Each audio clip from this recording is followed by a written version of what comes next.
नमस्कार. संवाद सेंटर आयोजित संवाद वारी या कार्यक्रमामध्ये तुमच्या सगळ्यांचं पुन्हा एकदा स्वागत. काही तांत्रिक अडचणींमुळे कार्यक्रम लाईव्ह यायला FB लाईव्ह सुरू करायला आम्हाला किंचित विलंब झाला. त्यासाठी क्षमस्व. आपण पहिला भाग ज्यांनी बघितला असेल किंवा बघितला नसेल तर तो YouTubeवर आजही उपलब्ध आहे. तुम्ही नक्की त्याचा आनंद घ्या. आज आपण संवाद वारीच्या आपल्या दुसऱ्या भागामध्ये आहोत. आणि पहिल्या भागाला तुम्ही जो उत्तम प्रतिसाद दिला त्यासाठी सगळ्यांचे मनापासून आभार. अनेकांनी पहिल्या भाग बघून आम्हाला अनेक सूचना सांगितल्या होत्या की ह्याही विषयाचा अंतर्भाव करा. तर जसं जसं आपण हा कार्यक्रम पुढे नेणार आहोत तसं तसं तुम्ही सांगितलेल्या सगळ्या गोष्टी त्याच्यात अंतर्भूत केल्या जातीलच. त्यामुळे दर रविवारी 6 वाजता बघायला विसरू नका. लवकरच आम्ही कदाचित आठवड्यातून आणखी एकदा संवादवारी तुमच्या समोर लाईव्ह आणणार आहोत. तर नक्की कनेक्टेड राहा. पहिल्या भागात जसं मी म्हटलं होतं की आषाढीचं निमित्त, आषाढी वारी कशी वर्षातनं एकदा असते, तसं संवाद वारी म्हणजे अध्यात्म, मेडिटेशन, हिलिंग, ध्यान, धारणा या विविध विषयांवरती अनेक वर्ष ही वारी चाललेली आहे. आता वारी चाललेली आहे म्हटलं की त्यात वारकरी आले आणि हे वारकरी म्हणजे दुसरं तिसरं कोणी नाही तर संवादवर मनापासून प्रेम करणारे तुमच्यासारखे असंख्य श्रोते आमच्या विविध उपक्रमांमध्ये सहभागी होणारे आणि हेच जसे जसे जसे तुम्ही सहभागी होत गेलात तसं तसं आम्हाला आणखी नवनवीन कल्पना सुचत गेल्या. मुळात संवादचा हेतू काय होता की अध्यात्मासारखा अतिशय वरवर क्लिष्ट वाटणारा, खूप गंभीर वाटणारा आणि काहीसा गूढ वाटणारा असा विषय तुमच्यापर्यंत अगदी आधुनिक अशा विविध टेक्निक्सच्या माध्यमातून, अगदी आधुनिक पद्धतींमधनं जनसामान्यांपर्यंत पोहोचवायचं ह्या हेतूने संवाद चालू झालं. संवाद हे नाव त्याच अनुषंगाने आहे की तुमच्या आमच्यामधला संवाद अध्यात्मरूपी संवाद घडत जावा हा त्याचा मूळ हेतू. तुम्ही आमच्या पोस्टरवर बघितलं असेल द हिलिंग लॅब असं ही एक दुसरी संस्था, या दोन्ही संस्था एकत्रितपणे आम्ही हा कार्यक्रम करतो. द हिलिंग लॅब, लॅब म्हटलं म्हणजे अर्थात प्रयोगशाळा, लॅबोरेटरी.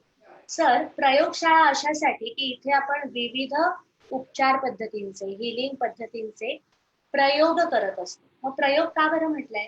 कारण याचा सिद्धांत ठरलेला आहे, याचा फॉर्म्युला जरी ठरलेला आहे, हे शास्त्र जरी ठरलेलं असलं तरी तुमच्यापैकी प्रत्येकाला हा प्रयोग करताना येणारे अनुभव वेगळे आहेत. कारण ही प्रक्रिया प्रत्येक जण आपापल्या पद्धतीने अनुभवणार आहे. आणि म्हणूनच द हिलिंग लॅब आणि संवाद यांच्या अनुषंगाने या दोघांनी एकत्रित मिळून हा कार्यक्रम तुमच्या समोर आणायचं ठरवलंय. मगाशी मी म्हटलं की अध्यात्म हा वरवर गूढ विषय वाटतो. मला एक छान वाक्य इथे आठवत आहे, हसीबा केलीबा धरीबा ध्यान. अगदी हीच संवादची संकल्पना आहे. हसत खेळत आनंदाने धमाल मजा मस्ती करत मेडिटेशन, ध्यान, धारणा आणि अध्यात्म या विषयांची सुरुवातीला ओळख, नंतर त्याचा अधिकाधिक अभ्यास आणि अर्थात शेवटी साधनेची पायरी यावी हेच आमचं उद्दिष्ट आहे. हे करत असताना आम्हाला अनेक जण इतक्या वर्षांमध्ये जोडले गेले. त्यातलीच 3 मंडळी आज आपल्या समोर आहेत. तर आपण त्यांचे अनुभव आज ऐकणार आहोत. आणि पहिल्यांदा मी सुरुवात करणार आहे भावना ठाणेकर. भावनापासून सुरुवात अशासाठी करतेय, त्याचं विशेष कारण आहे. मी मागच्या भागात आमच्या व्हॉट्सअप आणि ऑनलाईन वर्कशॉप बद्दल बोलले होते. तर अनेकांनी मला प्रश्न विचारला की तुम्ही लॉकडाऊन मध्ये व्हॉट्सअप वर्कशॉप्स केलीत का किंवा झूम वर्कशॉप्स केलीत का? तर खरं तर लॉकडाऊनच्या कितीतरी आधी म्हणजे सुमारे 5 वर्षापूर्वी आमची ऑनलाईन आणि व्हॉट्सअप वर्कशॉप्स चालू झाली. आणि ती ज्या एका व्यक्तीमुळे चालू झाली ती म्हणजे भावना. तर भावना खूप खास आहे आमच्यासाठी कारण तिने आम्हाला ही प्रेरणा दिली. ती त्यावेळी मुंबईत नव्हती, ती मुंबई बाहेर होती, ठाण्याबाहेर होती आणि तिची खूप इच्छा होती की मी जिथे कुठे आहे ना तिथून मला काहीतरी करता यावं. आणि मग त्या मुलीने अक्षरशः डॉक्टर मंजिरींना इतक्या वेळा सांगितलं की तुम्ही ऑनलाईन घ्या, तुम्ही व्हॉट्सअप घ्या, मी नक्की येईन, मला आवडेल. आणि आम्ही थोडेसे सुरुवातीला असं होतो की कसं काय व्हॉट्सअप घेणार, कसं काय आपल्या भावना किंवा आपण ज्या इंटेन्सिटीने हे काम करतोय ते पोचेल का? लोकांपर्यंत पोचेल का? तर इतक्या वर्षात ते पोचलं का? ह्याचं उत्तर तुमच्यापैकी अनेकांना माहिती आहे. आणि आता विचाराल तर WhatsApp आणि Zoom वर्कशॉप्सला अफाट प्रतिसाद मिळतो. नुसता प्रतिसाद नाही, तर प्रत्येकाला विलक्षण असे अनुभव येतात. तर भावनाकडून अगदी थोडक्यात ऐकूया, की भावना तुझी संवादशी ओळख कशी झाली आणि तू कशी संवादशी जोडली गेलीस? नमस्कार. मी भावना राज ठाणेकर. मी संवादशी 2012 साली जोडली गेलेली आहे. मी सर्वप्रथम रेकी, मग पास्ट लाईफ रिग्रेशन आणि त्यानंतर मग आपले WhatsAppचे वर्कशॉप मी केले. कारण माझ्या मिस्टरांचा जॉब फिरतीचा असल्या कारणाने मी मुंबईत नव्हते. गुवाहाटी, दिल्ली, हैदराबाद, चेन्नई असं फिरत-फिरत मग मला इकडे शक्य नव्हतं. त्याच्यामुळे WhatsAppवरती म्हणजे माझा इतका विश्वास होता, की मला संवादशी जोडलेलं राहायचंय आणि WhatsApp हेच त्याच्यासाठी एक चांगलं माध्यम होतं, की मला हवं तिथून ते जॉइन करता येणार म्हणजे येणार होतं.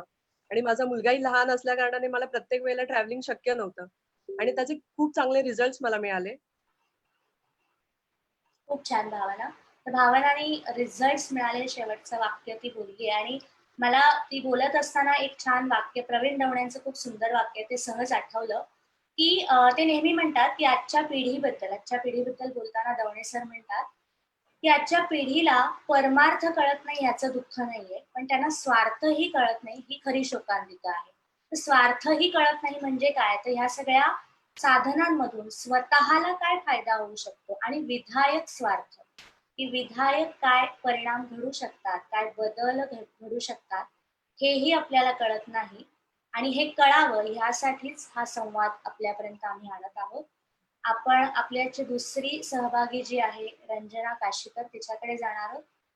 रंजना तुझं खूप स्वागत आहे आणि तुझा ही संवादशी तू कशी जोडली गेलीस याबद्दल आम्हाला ऐकायला आवडेल.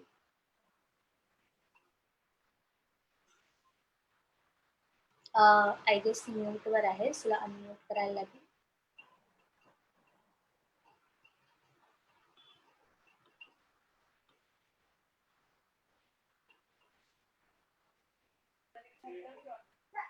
हॅलो, येतं ऐकायला? हो, आता येतंय. नमस्कार. मी रंजना राजेंद्र काशीकर. मी ठाण्यातच राहते. माझा संवादशी संपर्क आला किंवा मी संवाद जॉईन केलं ते 2014 मध्ये. हं. आणि मगाशी करुणा जसं म्हणाली, की संवादच्या भावना लोकांपर्यंत पोहोचवायला भावनाच उपयोगी पडली. भावना ठाणेकर. अगदी खरं. तर पहिल्यांदा मी तिथे PLR वर्कशॉप केलं 2 दिवसाचं. हं. रेसिडेन्शियल वर्कशॉप होतं. त्यानंतर पुढे मग मी एक रेकीचंही 2 दिवसाचं वर्कशॉप केलं. मला अजून एक सांगायला असं म्हणजे अनुभव असं नाही, पण मला जे जाणवलं ते मला सांगायला असं आवडेल, की आता मला एक्झॅक्ट आठवत नाही. मागच्या वर्षी मला वाटतं एक PLRचं वर्कशॉप झालं होतं. तेव्हा त्याच्या आधी एक जवळ-जवळ महिनाभर माझा अंगठा दुखत होता. एक अनुभव म्हणून मी तुमच्याशी शेअर करते. माझा अंगठा दुखत होता आणि मला लिहिणं अशक्य होत होतं. म्हणजे हं. मी मॅडमना म्हटलं सुद्धा, की तुम्ही लिहायला सांगितलं तर मला लिहिता येईल की नाही येणार सांगते. नाही. मी अगदी म्हणजे पेन असं रेटून मला लिहिताच येत नव्हतं. मी अगदी असं लहान मूल जसं हलक्या हाताने वरवरचं लिहितं तसं मी लिहित होते. हं. त्या वर्कशॉप आणि ते 2 दिवसाचं वर्कशॉप होतं आणि त्याच्यानंतर सडनली एक 2-3 दिवसात मला असं म्हणजे तेव्हा माझ्या लक्षात नाही आलं. 2-3 दिवसांनी माझ्या लक्षात आलं, अरे आपला अंगठा दुखायचा थांबलाय. हं. मग मी म्हणजे मला असं वाटलं, की चला आपल्याला काहीतरी ह्याच्यातनं मिळालं, की माझा म्हणजे असा इतका सडनली थांबला, की आधी मी जवळ-जवळ महिनाभर त्याला वेगवेगळी तेलं लाव, शेक घरगुती वगैरे सगळे बरेच प्रकार उपाय आपण करत होते. पण करतोच. तरी इतक्या नक्कीच. सडनली तो गेला, की मला ते असं वाटतं, की काहीतरी असेल मॅडम म्हणतात त्याप्रमाणे तिथली कुठची तरी गाठ हं. मोकळी झाली असेल PLR थ्रू. दुसरा माझा खूप छान. रेकीचा अनुभव अतिशय चांगला आहे. हं. कारण मध्यंतरीच्या काळात माझ्या मानसिक स्थितीमध्ये मला रेकी जवळ-जवळ म्हणजे रोज तुम्ही 4 वेळा 5 वेळा म्हटलं तरी चालेल, इतकी रेकी मागायला लागायची आणि मला असं जाणवायचं, की मी रेकीची रिक्वेस्ट टाकली, की हं. कोणी ना कोणीतरी रेकी द्यायचं आणि मला असं ओके वाटायला लागायचं. हं. हं. म्हणजे रेकी सुद्धा किती काम करते. संवादकडेच मी रेकी शिकले, पण रेकी सुद्धा किती काम करते ह्याचा मला चांगलाच अनुभव माझ्याकडे आहे, भरपूर आहे आणि मी अगदी ऐकणाऱ्यांना किंवा हे पाहणाऱ्यांना खरंच रेकमेंड करेन की तुम्ही खरंच रेकी शिका आणि रेकीचा अनुभव तुम्ही स्वतः घ्या. खूप चांगल्या पद्धतीने आपल्यावर रेकी काम करत असते. आणि बाकी आता लॉकडाऊनमुळे माझा संवादशी सध्या संपर्क नाहीये, पण अदरवाईज मी कायमच संवादच्या संपर्कात असणारे आणि कायमच राहणारे. धन्यवाद. आणि रंजना जसं म्हणाली, की संवादच्या बऱ्याच ॲक्टिव्हिटीमध्ये ती सक्रिय सहभागी असते, व्हॉलंटियर म्हणून सुद्धा असते. अनेकदा पुढाकार घेऊन काही संवादसाठी तिने काम केलेलं आहे. आणि तिने रेकीचा उल्लेख केला. तर रेकीचं थोडक्यात अगदी सांगेन, की रेकीचं जसं आता ती म्हणाली, की जेव्हा-जेव्हा रेकी लागली तेव्हा-तेव्हा तिला मिळाली. कारण संवादचा आणखी एक वेगळा असा उपक्रम आहे. Distant healers, reiki distant healers असा आमचा एक व्हॉट्सअप ग्रुप आहे, ज्याच्याद्वारे आम्ही डिस्टंट हिलिंगनी रेकी जिथे जिथे आवश्यक आहे, पुन्हा एकदा विधायक कार्यासाठी, योग्य त्या कारणासाठी जिथे जिथे आवश्यक आहे, तिथे रेकी हे सगळे हीलर्स देत असतात. आणि त्या माध्यमातून सुद्धा लोकांपर्यंत कनेक्टेड राहण्याचा, लोकांशी जोडलं जाण्याचा प्रयत्न आम्ही करत असतो. आपण आपल्या तिसऱ्या व्यक्तीकडे वळूया, ऋषभ गोखले. ऋषभ, मला ऐकायला आवडेल की संवादशी तुझं असलेलं नातं आधी त्याच्याबद्दल मला सांग. तुला अनम्यूट करायला लागेल.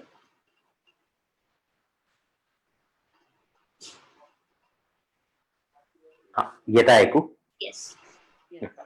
हा, तर माझं संवादशी असलेलं नातं म्हणजे फाउंडिंग ट्रस्टी ही माझी आई, डॉक्टर मंजिरी गोखले माझी आई.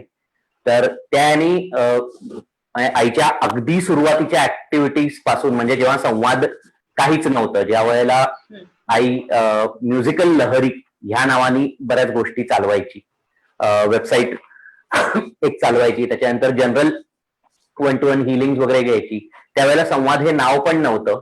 त्यावेळेपासून मी आई बरोबर थोड्याफार प्रमाणात का होईना या सगळ्या गोष्टी करत होतो. म्हणजे सुरुवातीला तर अख्खी ती वेबसाईट बनवणं आणि हे करणं, वेब काय म्हणतात, वेबमास्टर म्हणून मी तिच्याबरोबर ते काम केलं. त्याच्यानंतर संवाद तयार झालं त्यावेळेला सुरुवातीला काहीसे वर्कशॉप्स मी केले. आणि माझं मुळात जोडलं जाण्यामागचं कारण की घरीच सगळा संवाद होता, तो सुसंवाद साधला जात होता आणि लकीली तो त्या याने मी संवादशी जोडलो गेलो. आणि मी बऱ्याच आधी, म्हणजे साधारण एक 20 वर्षापूर्वी मी हे केलेलं होतं. मी 17 का 18 वर्षाचा असताना मी रेकी हिलिंग शिकलेलो होतो सर्वात पहिले. तेव्हापासून माझा हिलिंगशी संबंध आला. त्याच्यानंतर हळूहळू जसजसं संवाद वाढत गेलं, गेल्या 7-8 वर्षात साऊंड हिलिंग आणि त्याबरोबर व्हॉइस कल्चर ह्या दोन याच्यामध्ये मी प्रामुख्याने एक संवादशी जोडलेला आहे. परत साऊंडचे मी वर्कशॉप्स घेत नाही, साऊंडचे वर्कशॉप्स फॉर दॅट मॅटर तू जास्त घेतेस करुणा. सो ते साऊंडचे वर्कशॉप्स तुझ्या याच्या थ्रू होतात, पण 1-to-1 हिलिंग संवादच्या माध्यमातून बऱ्याच प्रमाणात, म्हणजे आतापर्यंत 30 ते 35 हिलिंग मी 1-to-1 केलेली आहेत.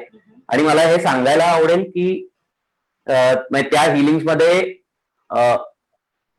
ऍज अ हिलर मला जेवढा फायदा झाला, म्हणजे आय फील की मी ज्यांना हील करायला गेलेलो त्यांच्यापेक्षा जास्त, म्हणजे माझं आयुष्य टॅली होत जात मला त्या गोष्टींचा प्रचंड फायदा झाला.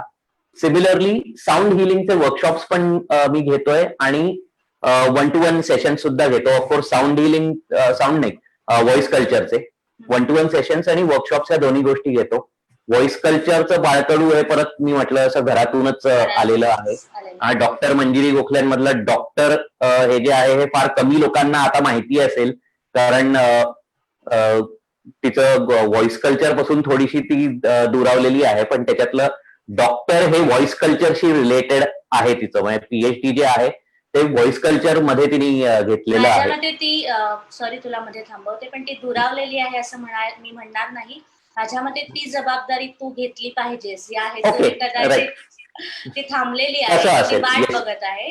ओके, मग मी असं रिफ्रेश करेन की लोकांसाठी म्हणून ते सांगायला, कारण बऱ्याच लोकांना माहिती नसेल हे की करंटली गेल्या काही वर्षांमध्ये व्हॉइस म्हटलं की संवाद कडून मीच रिप्रेझेंटेटिव्ह असतो. तर त्या याच्यात डॉक्टर मंजिरी गोखल्यांमधलं डॉक्टर जे आहे that is for voice culture, आणि मी जोडलो गेलो तो म्हणजे तिचाच मुलगा, आणि आता तिचा तो व्हॉइस मी पुढे नेतोय असं म्हणायला हरकत नाही. खूप छान. आणि तिचा तो व्हॉइस तू म्हणालास, तर डॉक्टर मंजिरींचा गाण्याचा म्हणजे संगीताचा विशेष अभ्यास आहे. त्याच अनुषंगाने योग आणि संगीत या विषयावर त्यांनी काही रिसर्च केला आहे. व्हॉइस कल्चरचं त्यांचं एक पुस्तक देखील आहे. ज्यांना कोणाला खूप इंटरेस्ट असेल ते पुस्तक तुम्ही नक्की वाचू शकता. तिचाच आवाज तू म्हणालास, तर तुझ्या नावातच ऋषभ आहे, तर तो ऋषभाचा सूर योग्य लागावा यासाठी तुला खूप शुभेच्छा. तुझ्याकडे परत येणार आहे मी, पण पुन्हा एकदा भावनाकडे जाईन. भावना, तू मगाशी काही वर्कशॉपचा उल्लेख केलास आणि मला आवडेल की एखादं पर्टिक्युलर, एकच असं नाही, 1-2 अनुभव सांगितलेस तरी चालतील, की एखादी गोष्ट केल्यामुळे एखादी हिलिंग पद्धती, हिलिंग याचा अर्थ एखादी टेक्निक, एखादं तंत्र आपण उपचारासारखं वापरतो, त्याचा उपचार म्हणून वापर करतो. मग हे उपचार कशासाठी? तर अगदी ज्यांना आध्यात्मिक प्रगतीमध्ये इंटरेस्ट आहे किंवा आध्यात्मिक साधना आहे ह्यासाठीही उपलब्ध आहे, किंवा ज्यांना आपल्या रोजच्या दैनंदिन अशा भौतिक गोष्टींमध्ये काही प्रगती अपेक्षित आहे, काही भौतिक गोष्टींवरती काम घडणं अपेक्षित आहे, अशा प्रकारेही याचा वापर होऊ शकतो. म्हणजेच अध्यात्म आणि भौतिक जग या दोन्हीला जोडणाऱ्या, दोन्ही मधला संवाद, हा संवाद संवाद आपल्या बरोबर करत आहे. तर भावना, मला आवडेल की तुझे अनुभव ऐकायला. 1-2 अनुभव नक्की सांग. संवाद माझ्या आयुष्याचा एक अविभाज्य घटक झालेला आहे. मला जे अनुभव आलेत ना, ते असे आहेत की काही मला इमिजिएटली मला अनुभव आले, रिझल्ट्स मिळाले, आणि काही हील व्हायला, त्याचे रूट कॉज हील व्हायला एक सर्टन टाइम पिरियड गेला, आणि मला ते जाणवत होतं. आतून कुठेतरी मी ते फील करत होती की ते स्टेडीली होतंय सगळं व्यवस्थित. त्यात मी PLRचा अनुभव सांगते, पास्ट लाईफ रिग्रेशनचा. पास्ट लाईफ रिग्रेशन मला जेव्हा कळालं, तर मला असं वाटलं की काय मागचा जन्म बघायचा, आईला कसं, म्हणजे म्हटलं ट्राय करूया. म्हटलं ते टीव्हीला दाखवतात तसं काय आहे का, आणि कसं शक्य आहे. तरी ओके. पास्ट लाईफ रिग्रेशनमुळे मला अंतर्मनाची, सबकॉन्शियस माइंडची पॉवर कळाली. ठीक आहे, आधी आपण नॉर्मल वाचत असतो, कुठेतरी हे करत असतो. एखाद्याच्या तोंडून ऐकणं वेगळं आणि एक्सपिरियन्स घेणं वेगळं. स्वतः अनुभव घेणं वेगळं. आणि बऱ्याच जणांना मी जेव्हा सांगते ना, त्यांना असं वाटतं की अरे कसं दिसू शकतो मागचा जन्म. तर मला त्यांना सांगायला आवडेल की तुम्ही एकदा तरी ट्राय करा, प्लीज ट्राय करा, आणि एक अनुभव म्हणून ट्राय करा. मला माझे 2 जन्म दिसले. दोन्ही जन्मांमध्ये मी पुरुष होते. मी कोणीतरी स्वातंत्र्य सेनानी सारखी, म्हणजे एक लढवय्या, कोणीतरी मोठी ऑफिसर, शिस्तबद्ध अशी कोणीतरी होते, आणि मी खूप जणांना त्यात मारलं होतं. ठीक आहे, दोन्ही हातांनी, जे बंदूक असेल, तलवार असेल, त्याच्यानी मारलं होतं. आणि तुम्ही इमॅजिन नाही करू शकत की मी ते पाहिलंय, मी तो अनुभवला. त्याच्यामध्ये अनुभवलं. जेव्हा सूचना देतात, तेव्हा त्या रक्ता-मांसाच्या चिखलात मी उभी होते. मी ते पाहिलं, आणि खरंच तो अनुभव फार विलक्षण होता. त्यानंतर माझ्या करिअरचा प्रॉब्लेम सुटला. मी शाळेत हुशार, प्रत्येक गोष्टीमध्ये, वक्तृत्वामध्ये, निबंधामध्ये वर्गात पहिली येणारी, आणि लोकांना असं वाटत होतं की हिने करिअरमध्ये काहीच कसं नाही केलं, आणि मला काही करायची इच्छाच नव्हती. मला माझा संवाद तुटलेला होता. तुटलेला. माझं फिजिकल बॉडी आणि माझं माइंड ह्याच्यामध्ये काहीच संवाद नव्हता, आणि मला कळतच नव्हतं की मी कुठे आहे. हे मला ह्याच्यामुळे कळालं की माझ्यामध्ये जे आर्ट आहे, मला ते पुढे न्यायचं होतं. त्याच्यामध्ये जेव्हा मी तिकडे लोकांना मारलं होतं, तर माझ्या हातांमध्ये आता ताकद नव्हती. मी कोणाला मारूही नाही शकत, मी जड वस्तूही नाही उचलू शकत. मी फक्त काहीतरी क्रिएटिव्ह, सुंदर अशी काहीतरी गोष्ट मला निर्माण करायची होती. ती गोष्ट मला कळाली, आणि मग मी ज्वेलरीच्या बिझनेसमध्ये आले. ग्रेट. आणि त्यातून जे समाधान मला मिळालं ना, मी ते तुम्हाला शब्दात नाही सांगू शकत. मी आता ह्याच्यामध्ये आणखीन एक दुसरा मला अनुभव होता की माझ्या आईशी रिलेशन खूप चांगलं झालं. त्याच्यामध्ये जे नातेसंबंधासाठी जे असतं, तोही मला खूप खूप छान अनुभव आला. तो कधीतरी नंतर रिलेशनशिप, आय सांगेन. गेस रिलेशनशिप आणि रिबर्थिंग असे दोन्ही आपण त्याच्यामध्ये घेतो. सेशन्स घेतो. आणि WhatsAppचं आता मी सांगेन. नक्की. WhatsAppमध्ये WhatsAppचं ऐकायला मी आवडेल. 2012 मध्ये मी संवादशी जोडले गेले. 2 वर्षात लग्न झालं, आणि मी पूर्ण लॉस्ट झाले होते. म्हणजे मी हरवूनच गेले की चुकल्यासारखं वाटायचं. लोकं म्हणजे लग्न करून एका घरून दुसऱ्या घरात जातात, एका सिटीतून दुसऱ्या सिटीमध्ये. मी अशी राज्य फिरत होती. म्हणजे कुठे स्थिरता नव्हती. आणि त्यातच प्रेग्नंट झाले, बेबी झालं, इकडे आली, मुंबईमध्ये परत बाहेर गेली. अरे म्हणजे काही स्थिरता नावाचा प्रकार नाही. म्हणजे ऍक्सेप्टच होत नव्हतं त्या सगळ्या गोष्टी, की का असं फिरायचंय आणि असं का होतंय, समजतच नव्हतं. तेव्हा मला व्हॉट्सअप वर्कशॉप जे मी केले, मी तुम्हाला स्टॅम्प पेपरवर लिहून द्यायला तयार आहे. तुम्ही व्हॉट्सअप वर्कशॉप मध्ये ग्रुप एनर्जी 100% 200% फील करू शकता. ज्यांना प्रश्न असतील की व्हॉट्सअप वर्कशॉप काय करतात, मी दुसऱ्याही बऱ्याचशा जणांकडून दुसरेही व्हॉट्सअप वर्कशॉप केलेले आहेत. ते आणि संवाद मध्ये फार फरक आहे. याच्यामध्ये आपला डिस्कशनचा ग्रुप असतो, एक सूचनांचा ग्रुप असतो. त्याच्याने तुम्ही ती एनर्जी फील करू शकता. तुम्ही तुमचे प्रश्न विचारू शकता, अनुभव शेअर करू शकता आणि त्यातून जे रिझल्ट मिळतात की व्हॉट्सअप वर्कशॉप मी सांगेन एक मानस पूजा आहे. ठीक आहे. जसं छान तुम्ही शब्द वापरलायस. तुम्ही ते फील करू शकता ज्यांना माहितच नाहीये की काय म्हणजे हे कसं होतात. जसं आपण मेसेज पाठवतो तो एकीकडून दुसरीकडे जातो, तशीच ती पूजा केली जाते. फक्त आणि सगळे जण जे कोणी असतील 50-100 जे जण असतील ग्रुपमध्ये, त्यांचं जे एक इंटेन्शन असतं ना, त्याची पॉवरही तुम्ही फील करू शकता.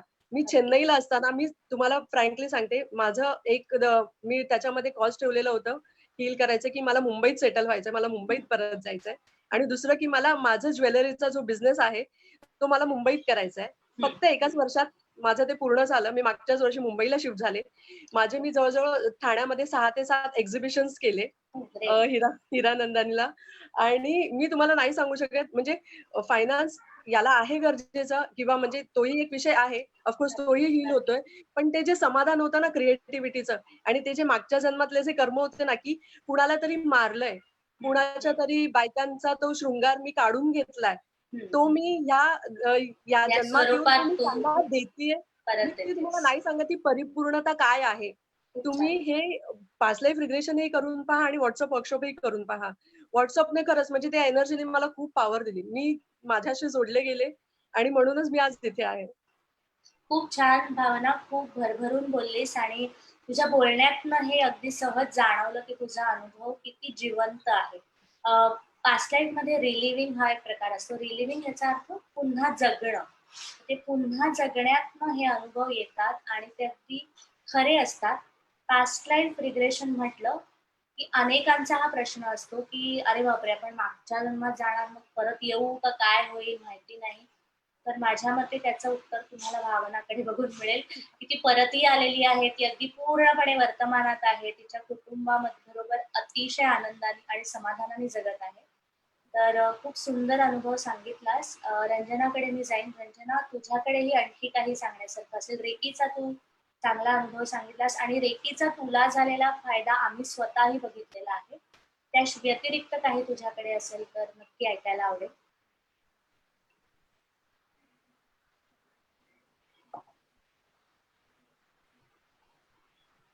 काय ऐकायला? हो.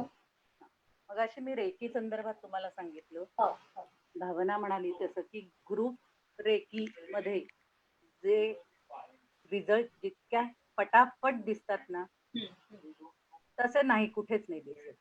आणि दुसरं मला एक असं वाटतं की इतके आता 14 सालापासून मी जॉईन झाली संवादला किंवा संवादमध्ये आहे. एकूण काही बारीक सारीक कामं म्हणा, काही म्हणा, मी करत असते.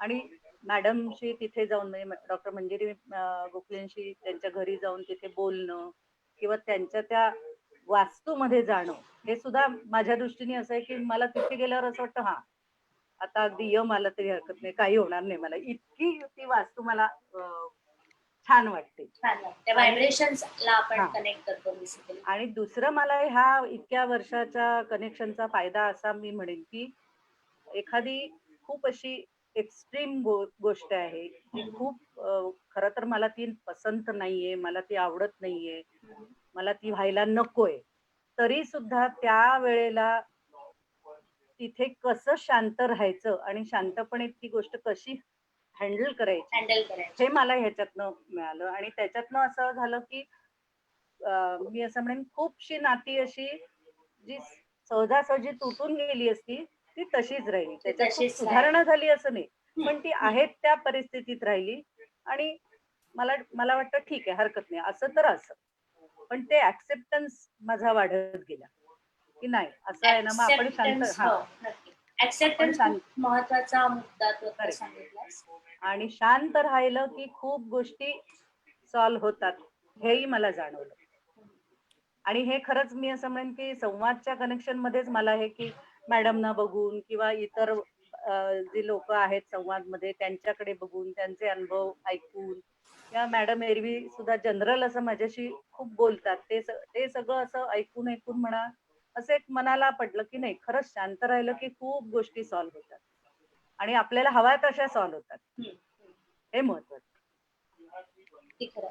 आणि जसं तू आता म्हणालीस की ती म्हणजे नाती खूप सुधारली असं नाही, किंवा ज्या घटनेसाठी आपण हिलिंग केलं, ज्या एका समस्येवरती आपण हिलिंग हा उपाय म्हणून केलं, ती समस्या अगदी अर्ध्या तासात किंवा एका रात्रीत सुटली असं नसेल कदाचित, पण त्या बरोबर. समस्येचा आपल्याला होणारा त्रास किंवा त्रास. आपल्यावर असणारा ताण, स्ट्रेस कमी होतो.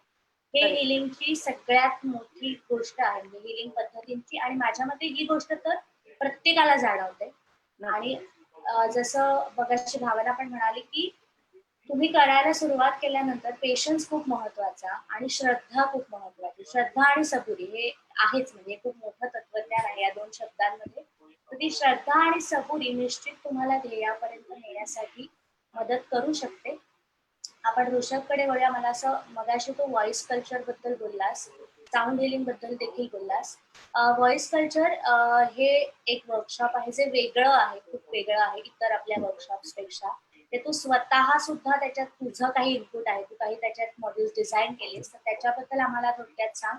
आणि तू काही ठिकाणी, आता मी अलीकडे बघितलं की तू बऱ्याच ठिकाणी साऊंड व्हॉइस या विषयावरती काही सत्र घेतली होतीस. वन ऑन वन सेशन असं नाही, आपण एक प्रेझेंटेशन म्हणूया. कॉलेजमध्ये हा, कॉलेजचे लेक्चर्स घेतले लाईव्ह होते. एफबी लाईव्ह होतं, तर त्याबद्दलही आम्हाला ऐकायला आवडेल.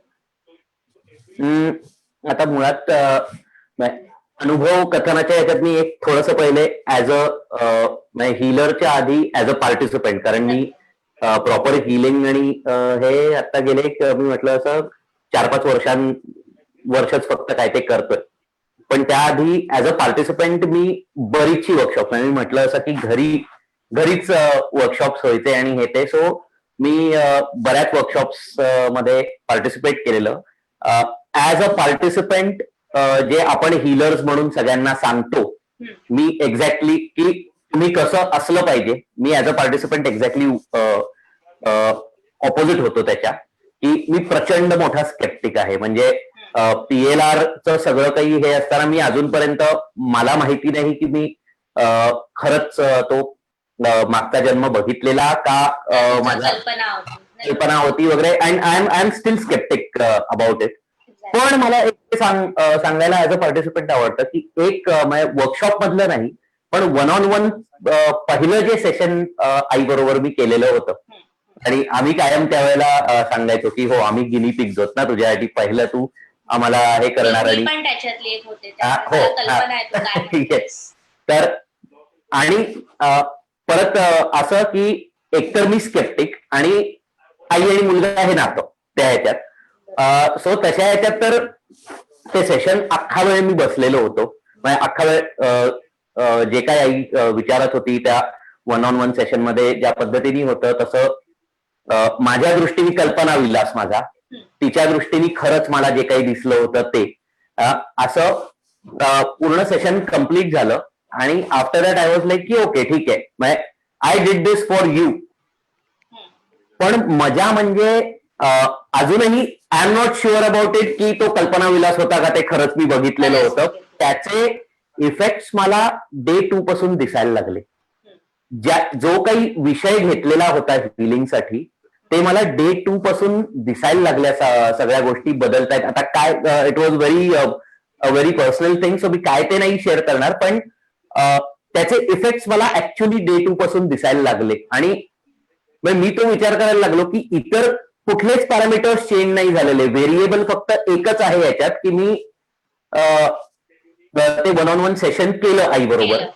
आणि yes, so again as I say की कल्पना विलास की पास्ट लाईफ हे मी अजून सुद्धा 100% नाही सांगू शकणार, पण येस तो कल्पना विलास असला तरी सुद्धा there is a huge tremendous healing power in that. प्रचंड मोठा चेंज मला तो जाणवला त्या ह्याच्यात. असे अनुभव मला बरेच येत गेले. छोटी छोटी जी काही सेशन्स करत गेलो, मी वर्कशॉप्सना जायचो, पण ऑफिसच्या याच्यामुळे अर्धवट वर्कशॉप अटेंड केलेला आहे आणि हे ते पण मला प्रत्येक वर्कशॉपला जो काही मी मुद्दा घेऊन ऍज अ पार्टिसिपंट तिकडे गेलेलो आहे, प्रत्येक ह्याला मला काही ना काहीतरी वेगळा अनुभव मला जाणवायला लागलेला होता त्या ह्याच्यात. साऊंड हिलिंग सुद्धा मी शिकलो. त्यावेळेला साऊंड हिलिंग शिकलो आईकडून, ते ऍज अ आई हिलर होती आणि आई मला हिलिंग करता करता मी ते शिकलो. त्या ह्याच्यात सुद्धा त्या मध्यंतरीच्या स्पॅनमध्ये मी आधीचा जॉब सोडलेला, स्वतःचा बिझनेस चालू केलेला होता आणि मला काही केल्या कुठलीही कामं येत नव्हती आणि त्या ह्याच्यात सहज म्हणून ते साऊंड हिलिंगचं सुरुवात केली आईबरोबर सेशन्स करायला. आणि असं जादू सारखं परत इथे आयुष्यात व्हेरिएबल काय होता तर माझे पिचेस चालू होते क्लायंट समोर, ते त्याच प्रमाणात चालू होते.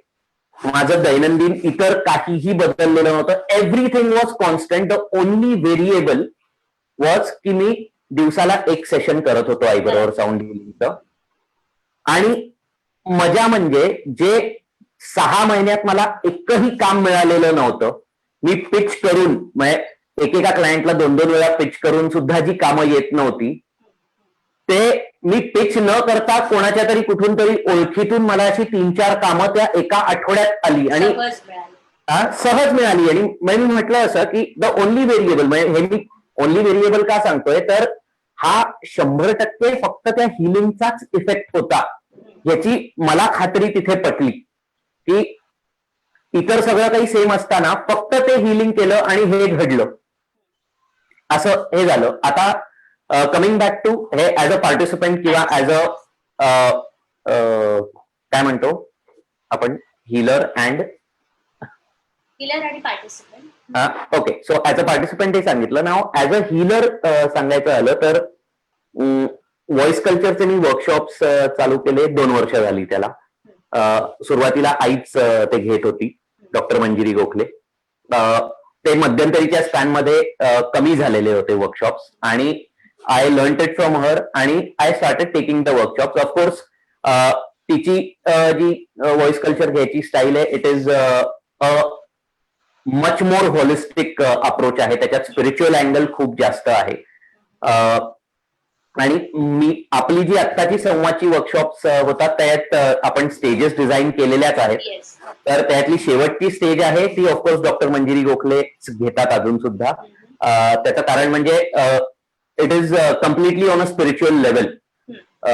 पण आपल्या सुरुवातीच्या स्टेजेस ज्या आहेत त्या वर्कशॉप्स आपण वेगळे ह्या पद्धतीचे आहेत की म्हणजे I want give the crux of everything right now, कारण पण आपल्या वर्कशॉप्स मध्ये प्रत्येक पार्टिसिपंट जो आलेला आहे त्यांनी हे नमूद केलेलं आहे की तुम्ही जी फी घेता आणि जे काही ज्ञान देताय हे कुठेच म्हणजे त्याचं समीकरणच नाही लागू शकत काही.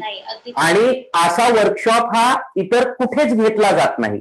कारण आपण बेसिकली आता मी जो डिव्हाइस केलेला आहे त्या याच्यात माझा भर जो आहे तो जनरली व्हॉइस वर्कशॉप्स जिथे होतात तिथे व्हॉइस एक्सरसाइजेस तुम्ही घशातून काढताय तो आवाज, ह्याच्यावर 100% भर दिला जातो. आणि नाही जास्त नाही, ऑलमोस्ट 100%. मी सुद्धा केलेले आहेत इतर ठिकाणी वर्कशॉप्स. आपल्या इथे 30% वेटेज त्याला आपण देतो. इतर जे वेटेज आहे ते आपण ऍक्च्युअल कम्प्लीट व्हॉइस प्रोडक्शन प्रोसेसकडे आपण लक्ष देतो की कान, ब्रीदिंग, घसा आणि त्याच्यानंतर हे 30% वेटेज आपण ह्याला देतो. आणि शेवटचे 10% हे presentation, because you are using your voice to impress somebody, to communicate with someone. तर ते तुम्ही कसं कराल. म्हणजे मी आता नुसतं असं मख्ख बसून असं बोलतोय, एकाच दिशेने बघतोय आणि काहीतरी तर तुमचे फेशियल एक्सप्रेशन्स कसे असले पाहिजेत, हातवारे कसे असले पाहिजेत, तुम्ही कुठे दुसरीकडे बघून बोलताय का, तुमचा आय कॉन्टॅक्ट कसा असला पाहिजे. इनफॅक्ट आता आपण हे वर्कशॉप घेताना मी समजा माझी फ्रेम बघत असेल तर मी असा दिसतोय आता. तेच मी मगाचपासून जेव्हा बोलतोय तुमच्याशी तेव्हा I am looking in the camera and speaking. या छोट्या छोट्या गोष्टी ज्या आहेत ज्या व्हॉइस कल्चरशी रिलेटेड आहेत. कारण या सगळ्या गोष्टींनी आपण आवाज आपला वापरतो ते संवादाचं एक साधन म्हणून वापरतो. तो संवाद साधायला या सगळ्या गोष्टी महत्वाचे आहेत. आणि आपण 10% भर हा त्याच्यावर सुद्धा देतो. मायक्रोफोन कसा वापरावा, त्या मायक्रोफोनचे टेक्निक्स कसे असतात, तुम्ही कोणता मायक्रोफोन हातात आला तर कशा पद्धतीने त्याचा वापर करायचा, हे सगळं सुद्धा आपण त्यामध्ये शिकवतो. आणि सो वेल राऊंडेड आपला तो वर्कशॉप असतो. आणि जो कोणी या वर्कशॉपमध्ये आलेला आहे, एव्हरीवन हॅज सेड दिस की हे जे काही आहे हे इतर कुठेच शिकवलं जाणार नाही, याची खात्री आहे आम्हाला. आणि मुळात सांगायचं तर श्रवण एवढ्या एका गोष्टीवर आपण जो भर दिलेला आहे या वर्कशॉपमध्ये, लोकांना ऍक्च्युअली रिअलाइज होतं नंतर. आणि मी आता सुद्धा या FB लाईव्हच्या माध्यमातून सगळ्यांना सांगेन की व्हॉइस कल्चर करायचं असेल तर पहिले हिअरिंग सुधारा तुमचं, ऑटोमॅटिक तुम्ही तुमचा व्हॉइस सुधारायला सुरुवात कराल. इथे लक्ष केंद्रित करायची गरजच नाहीये. आणि हे पटतं लोकांना. आपल्या वर्कशॉप्सला आल्यानंतर आपण ज्या पद्धतीने प्रॅक्टिकल्स घेतो, आणि ते मला खूप बरं वाटतं की लोकांचा प्रतिसाद त्याने असा मिळतोय. आपण व्हॉट्सअप साठी सुद्धा व्हॉइस कल्चरचं वर्कशॉप डिझाईन केलेलं आहे. आतापर्यंत 3 वर्कशॉप झालेली आहेत त्याची. आता 4थं आपलं लवकरच 6 जुलैपासून असणार आहे. त्याचं स्वरूप आपण थोडंसं बदललेलं आहे. पण त्या व्हॉट्सअप व्हॉइस कल्चर वर्कशॉप मध्ये सुद्धा लोकांना खूप चांगले अनुभव आलेले आहेत. लोकांनी पर्सनली शेअर केलेलं आहे की असं बघायला गेलं तर व्हॉट्सअप थ्रू व्हॉइस कसा शिकवणार हा एक खूप मोठा प्रश्न होता. आणि त्यावेळेला अगेन आय वॉज स्केप्टिकल की हे होईल की नाही होणार. पण त्यावेळेला मला आईने परत भावना तुझं मला उदाहरण दिलं की त्यावेळेला कन्सेप्टच वेगळा होता, पण तिने ते चालू करून आता संवादचे रेग्युलर वर्कशॉप पेक्षा व्हॉट्सअप वर्कशॉप हे जास्त होत आहेत, ऑनलाईन वर्कशॉप हे जास्त होत आहेत. आणि पण माझं हे होतं की व्हॉइस आणि ऑनलाईन वर्कशॉप ह्याला असा अर्थ नाहीये खरा. आणि म्हणजे basically WhatsApp workshop text messages through आपण कसा वर्कशॉप घेणार, काय घेणार तो. पण दोज वर्कशॉप्सवर हिट म्हणजे मला बरं वाटलं की आपले जनरल रेग्युलर व्हॉइस वर्कशॉप जे आपण घेतो त्याला 5 ते 6 पार्टिसिपेंट्स पर वर्कशॉप असतात. पण व्हॉट्सअप वर्कशॉप्स मध्ये 20 ते 25 पार्टिसिपेंट पर वर्कशॉप मिळत आहेत, which is a very nice thing. आणि लोकांचे अनुभव. तू 20 ते 25 म्हणालेस. आता आपण लागोपाठ चक्र वर्कशॉप आणि experiential healing for health and illness अशी 2-3 लागोपाठ घेतली वर्कशॉप. आणि मला सांगायला खूप छान वाटतंय की जवळजवळ प्रत्येक वर्कशॉपच्या 2-2, 3-3 बॅचेस घेऊन प्रत्येक बॅचला कमीत कमी 50 जण होती. आणि मगाशी रंजनाने उल्लेख केलेला की रंजना आणि भावना दोघी हे बोलल्या की ती ग्रुपची जी शक्ती आहे, कलियुगाचं महत्वच आहे. संघे शक्ती कलियुग. संघे याचा अर्थ काय, संघटनेने कार्य करण्यामध्ये, म्हणजे ग्रुप करून कार्य करण्यामध्ये. आणि लॉकडाऊनच्या काळात हा ग्रुप कसा करायचा तर सोशल डिस्टन्सिंग ठेवून. त्याच्यामुळे माझ्यामध्ये व्हॉट्सअप सारखा अतिशय उत्तम पर्याय याच्याला असूच शकत नाही की सोशल डिस्टन्सिंगनी एकत्र काम करायचंय. तर पुन्हा एकदा ऋषभकडे जाईन. तू बोललास म्हणून पटकन आठवलं. नाही, माझा मुद्दा तिथे परत संपलेला असतानाच तो आपला मेंटली संवाद साधला गेला असेल बरोबर. तो मुद्दा संपलेला असताना ते झालं. आणि मला ऍड दुसरा एक ऍज अ हिलर अनुभव म्हणून मला ऍड करायला आवडेल की मी मध्ये एक साऊंड हिलिंगचं सेशन, ऍक्च्युअली साऊंड नाही, that person had come to me because she wanted to improve her voice. तिला ब्रेन स्ट्रोक मागे आलेला होता आणि त्याच्यानंतर तिचा आवाज कम्प्लिटली गेलेला होता. म्हणजे ती एवढ्या याच्यात फक्त आता बोलू शकते. वय वर्ष 21 पर्यंत एकदम ठणठणीत होती ती, काहीच प्रॉब्लेम नव्हता तिच्यात. आणि आफ्टर दॅट ब्रेन स्ट्रोक तिला हे झालं. ऑफकोर्स आम्ही सेशन्स घेतले ते ती व्हॉइस या दृष्टीने आलेली होती सुरुवातीला, पण वेगवेगळ्या हिलिंग टेक्निक्सचा संवाद साधून तिच्यावर बरेचसे म्हणजे व्हॉइस कल्चर घेतलं, मग रेकी घेतलं, मग त्याच्यानंतर फक्त योगनिद्रा घ्यायचो मी 1-2दा तिची. आणि त्या ह्याच्यातून मी असं नाही म्हणणार की पूर्णपणे ती बरी झाली आणि तिला आता बोलता येत आहे, पण मी घरी आईला ऐकवलं. तिच्या आईने मला सांगितलं की आजकाल ती काय बोलते हे फक्त मला नाही, आधी मला कळायचं फक्त, घरी इतर कोणाला कळायचं नाही. पण आता ती जे काही बोलायचा प्रयत्न करते ते घरी बऱ्याच जणांना कळायला लागलेलं आहे. तिची बहीण आता तिला कळू शकतं की ती काय बोलतेय. आणि ह्या याच्यात फक्त व्हॉइस नाही तर व्हॉइस, साऊंड, रेकी आणि म्हटलं असं फक्त योगनिद्रा एवढंच घेतलेलं आहे. अशा याच्यात हा एक खूप सुंदर अनुभव होता. काही कारणास्तव ते नंतर डिस्कंटिन्यू झालं. आम्ही 20 ते 25 सेशन्स त्याचे घेतलेले होते, 1 to 1 सेशन्स. आणि काय म्हणतो की आपण चार्जेस त्याचे घेतले होते. सुरुवातीचे 10 सेशन्स ती आलेली होती तेव्हा चार्जेस घेतले. पण then myself as a healer आणि संवाद तर्फे काहीतरी एक वेगळी ऍक्टिव्हिटी या दृष्टीने म्हटलं की नाही, मी ते ध्येय म्हणून घेतलेलं होतं की हिला आपल्याला बरं करायचंय. ऍज अ हीलर माझं ते यश असेल. आणि मला आणि परत सांगायचं झालं तर आपण हिलिंग करत असताना आपण 100 गोष्टी शिकत असतो. म्हणजे साऊंड व्हॉइसच्या दृष्टीने सांगायचं झालं तर तिला व्हॉइस शिकवत असताना मला जाणवलं की आपण खूप चांगले बोलू शकतोय, पण तिला जे बेसिक एक्सरसाइजेस मी काही सांगतोय करायला ते आपल्याला सुद्धा किती गरजेचे आहेत करणं. आणि ते मी ते इम्प्लिमेंट करायला लागलो स्वतःच सुद्धा.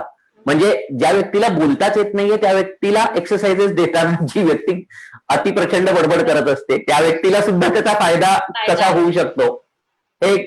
आणि दॅट माझ्या दृष्टीने तो एक खूप चांगला एक्सपिरियन्स होता. मी घरी माझ्या बायकोला, आईला दोघांनाही ऐकवलं तिचं साधारण 20 सेशन नंतरच ती जे बोलत होती ते. आणि 100% ती काय बोलते हे कळू शकलं घरी सगळ्यांना. सो हा एक खूप सुंदर अनुभव होता. आणि आता हे शेअरिंग करतोय त्या याच्यात I think I again pursue her as a healer की बाबा तू ये, मला हील करायचंय तुला. अशा यांनी let's see if that happens. नक्की. त्यासाठी तुला खरंच खूप शुभेच्छा. तू मगाशी डॉक्टर मंजिरी आणि त्यांचं व्हॉइसवरचं संपूर्ण अभ्यासाचा उल्लेख केलास. पण अनेकांना माहिती असेल नसेल म्हणून मुद्दाम सांगेन की ऋषभ स्वतः सुद्धा साऊंड इंजिनियर आहे. त्या विषयातलं शास्त्रशुद्ध ज्ञान त्यांनी घेतलेलं आहे आणि नुसतं ज्ञान नाही, त्याच क्षेत्रामध्ये तो कार्यरत आहे. त्यामुळे मला असं वाटतं की ते ज्ञान, ते जे वैज्ञानिक एक ज्ञान आहे किंवा एक आधुनिक जे तंत्र आहे त्याचा या व्हॉइस कल्चर तुझ्या वर्कशॉपमध्ये नक्की वेगळा परिणाम दिसून येतो. त्यामुळे ज्यांना कोणाला पुढचं व्हॉइस कल्चर वर्कशॉप आणि जुलैमध्ये घेणार आहोत आम्ही आणि ऋषभ दोघंही घेतोय ते एकत्रितपणे. तर याबद्दल ज्यांना कोणाला आणखी माहिती हवी असेल त्यांनी ती नक्की आमच्यापर्यंत पोहोचा आणि विचारा. आपण आजच्या संवादवारीमध्ये भावना, रंजना आणि ऋषभ या तिघांना भेटलो, त्यांचे अनुभवही ऐकले. तुमच्यापैकी कित्येक जण असे आहेत की संवादशी त्यांचा अनेक वर्ष संपर्क आहे, अनेक वर्ष ते संवादशी जोडले गेलेले आहेत आणि आता सुद्धा वेगवेगळ्या प्रकारे संवादच्या विविध कार्यामध्ये, विविध उपक्रमांमध्ये ऍक्टिव्ह आहेत, सक्रिय आहेत. तर तुम्हालाही तुमचे अनुभव शेअर करायचे असतील, ते लोकांपर्यंत पोहोचवायचे असतील तर निश्चितपणे संपर्क साधा. भावना, रंजना आणि ऋषभ, तुम्ही आल्याबद्दल मी आभार म्हणणार नाही कारण तुम्ही नेहमी हक्काने येता आणि खरं म्हणजे आम्ही हक्काने बोलावतो सुद्धा. तर आपण आजचा संवादवारी भाग 2 इथेच थांबवतोय. पुन्हा एकदा लवकरच आपण भेटूया. तर संवादच्या आमच्या फेसबुक पेजवर कनेक्टेड राहा आणि आमच्या पुढच्या कार्यक्रमाची वाट बघा. त्याच्यातही तुम्हाला काहीतरी वेगळं मिळेल याबद्दल आम्हाला खात्री आहे. पुन्हा एकदा सगळ्यांचे मनःपूर्वक आभार. धन्यवाद.